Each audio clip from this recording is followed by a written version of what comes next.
Ah ben moi, alors actuellement, je suis chef de ligne, chef de conditionnement. Je m'occupe d'un atelier. Alors, je suis chargée, moi, de conditionner tous les produits qui sortent du four. Donc, j'ai 3 ensacheuses. Et les ensacheuses, ben, on leur demande soit du 100 grammes, 200 grammes, 250 grammes. Et après, bon, ben, tous ces sachets-là sont mis en carton. Ces cartons-là sont transportés sur un convoyeur et datés et palettisés après.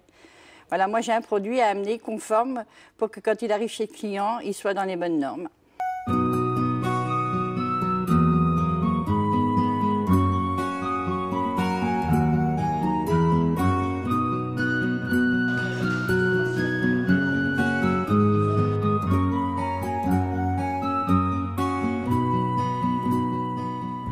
Non, on n'est pas au rendement, on est simplement, on a un four qui sort 1 tonne 2 à l'heure.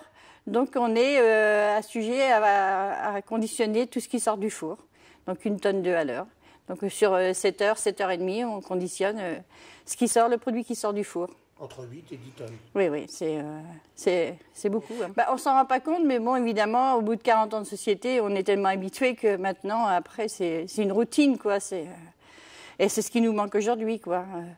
Quand l'usine s'est arrêtée, ben, on ne vit plus. Hein. Ça prend un cœur. Hein. Bon, quand ça s'est éteint, je vais te dire que ça a été dur à avaler, hein, la pilule. On faisait de moins en moins de production, évidemment. Et c'est un engrenage. C'était un projet qui avait démarré en 2012 et qui devait nous emmener en 2014 sur Falaise. Il y avait un beau projet. Hein. C'était vraiment un beau projet. Mais bon, bah, par la force des choses, les banques n'ont pas suivi.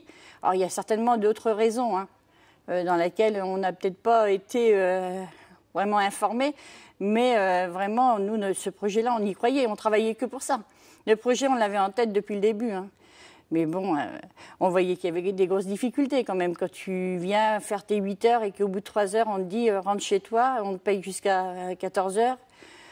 Tu te dis, ça va 1 semaine, 2 semaines, mais 6 mois, c'est pas possible. Quoi. Tu dis à un moment, le patron, il peut pas travailler à perte comme ça. Quoi. On avait 2 actionnaires cadres, dirigeants, et un actionnaire majoritaire qui était notre PDG, M. Gaillou. C'était une holding, c'était une entreprise financière, quoi. Enfin des financiers qui étaient au-dessus.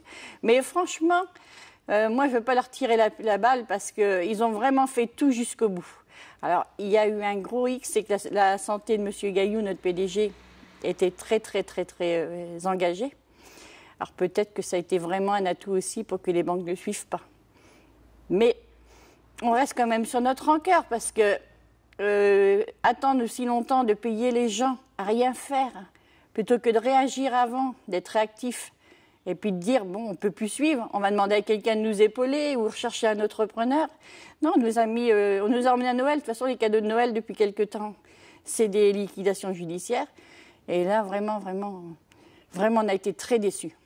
Très déçus. Ouais, c'est le coup de masse sur la tête. Hein, quand on a été au tribunal et qu'on nous a liquidés en 15 jours. Ouais. Ah bah oui, 15 jours. Hein. Quand on a été au verdict, qu'on nous a fait sortir et un quart d'heure après, on nous a fait rentrer pour nous dire c'est fini.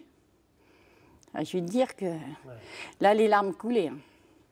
Bon, maintenant, on est là, on se bat, parce que notre outil industriel, on a décidé qu'on ne laisserait pas partir, on allait trouver quelqu'un pour nous le remettre en route. Et on est déterminés, ça, il faut qu'on aille jusqu'au bout. Hein.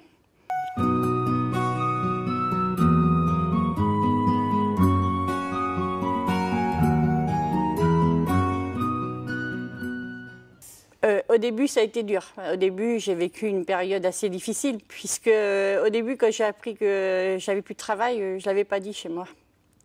Et la première personne à qui je l'ai dit, c'est ma fille. Et c'est elle qui m'a dit, maman, il faut que tu en parles à papa, parce que, bon, bah, il faut qu'on se partage la tâche, c'est qu'à de le dire. Mais maintenant, moi, je suis entourée, que ce soit de ma famille, mes amis, mon voisinage. Franchement, mais j'ai toujours des encouragements et là-dessus, et puis les gens autour de nous, attention, on les voit là, le voisinage, les copains et tout, mais on a une solidarité, on a un soutien énorme, chose qu'on n'aurait jamais pensé, franchement. C'est vrai qu'on a démontré que il faut bien qu'une première petite entreprise dise c'est fini, maintenant on ne va pas tout nous piller, Et j'espère qu'on va avoir donné l'exemple à d'autres. Parce qu'il faut sauver son outil. On ne peut pas laisser partir notre outil comme ça. Quand tu vois que le premier jour, on a fait forcing dans l'usine, les camions, ils étaient déjà au pied de l'usine. Les camions pour la Bulgarie. Mais tu te dis, mais c'est dingue, quoi. On n'aurait pas été là. On aurait été là que le lendemain. Notre outil, il était déjà pillé. Hein. Non, mais moi, dans ma famille, moi, j'ai pas de soucis. Hein. Franchement, je suis entourée sans soucis.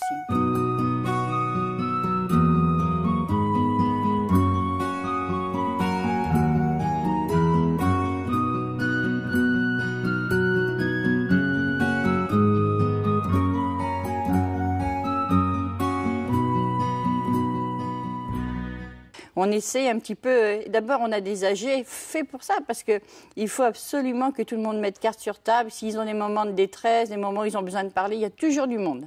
Ça là-dessus, il y a toujours du monde pour écouter, trouver des solutions. Il n'y a pas de souci de ce côté-là. C'est vraiment la solidarité, même interne. Il y a des petits coups de gueule, hein, ça c'est sûr. Hein.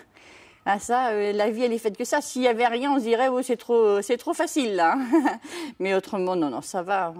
Il y a beaucoup de moments conviviaux. On essaye de faire des petites soirées avec la famille, les maris, les enfants. C'est vraiment... non, là-dessus, il n'y a pas de souci. Non, c'est impeccable. Bien, ma poulette. Voilà. Alors, tiens, Audrey, elle est à côté de toi. Hier soir, tu étais... Non, mais je suis en train de répéter, moi, je peux pas rester avec vous. Oui, c'était juste comme ça. Tu fais une italienne? Oui, j'étais juste venue vous soutenir. Salut. Salut, Audrey. Hier soir, tu étais là. Oui. Il y a une charmante jeune fille qui s'appelle Audrey Vernon qui vous a fait un gros cadeau. Et puis elle est comme ça, de toute façon, Audrey. C'était comment, Marc, c'est génie? Rien que pour nous. Marc, c'est que génie, moi personnellement, je l'ai écouté, mais c'est une pièce que j'ai c'est pas facile à comprendre. Franchement, pour moi, c'est pas facile à comprendre. Donc j'ai passé la soirée avec elle et après la pièce, j'ai passé aussi la soirée avec elle. Je suis restée avec elle pour après la pièce. Donc, mais c'est vrai que c'est pas facile à comprendre. Hein. Faut vraiment bien suivre. Hein. En plus, j'avais une tâche à côté parce qu'on essaye de se déléguer des tâches. On fait des équipes pour recevoir les enfants.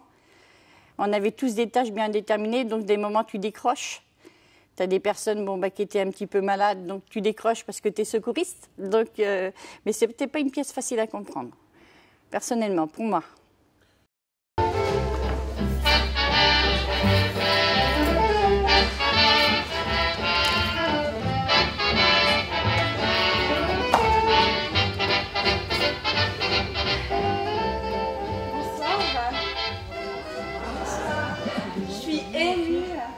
Parce qu'aujourd'hui, c'est la dernière fois que je monte sur une scène. Demain, je me marie. Ce soir, c'est un petit peu mon enterrement de vie de jeune fille, en quelque sorte. Je vais vous donner tous mes tuyaux. Vous êtes beaux? Vous êtes bien? J'épouse un milliardaire. Quelle malchance.